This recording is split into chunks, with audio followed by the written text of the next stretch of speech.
"We have a slight problem," the flight attendant said. We all looked up at her. We were on a flight across the country, and up to this point, everything had seemed more or less routine. In fact, last update from the pilot said we were ahead of schedule and would be landing earlier than we anticipated. The attendant, who had introduced herself as Karen at the start of the flight, looked up and down the aisle as if she was dreading what was to be said next. "The pilot," she said at last, "is dead." There were gasps and murmurs all around me. "He must have had a heart attack." "Do we have a pilot here among us?" she asked, hopeful. An old woman screamed, but her husband calmed her down. Nobody stood up or said anything. She sighed. "Okay," she started again. "Does anybody have any experience with planes at all?" she asked. I looked around and nobody said anything. I stood up. "I play a game called Flight Simulator," I said in a weak voice, "but I doubt it'll do us any good." "No," she said, rushing up to me, "that'll do just fine." She ushered me to the cockpit, explaining all I had to do was keep us in the air long enough for everyone to get to the parachute and exit the plane. After that was done, it would be my turn to jump. I nodded. "I can do this." I sat down, took the controls, and kept us level and at a constant speed.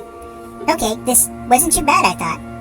I looked around, except for the multitude of buttons and gauges that weren't in the game. After a few minutes, she came back and told me she'd already evacuated half the passengers so far. I nodded and she got back to work. A little while later, it became really quiet. I looked back, but couldn't see much behind me the way the cockpit was set up. After investigating the controls a bit, I found a button marked autopilot and pushed it. It seemed to help the plane maintain its speed and altitude. I breathed a sigh of relief and went back to see how things were going. Everyone was gone. I even checked the bathroom, but I was alone.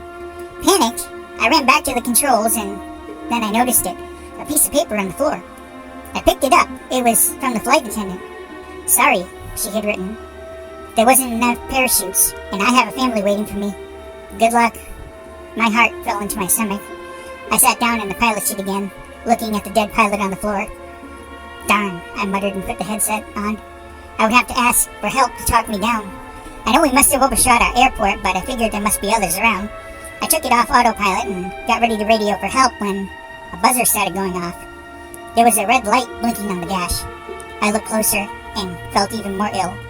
The fuel. We were out of fuel. I wasn't going to make it.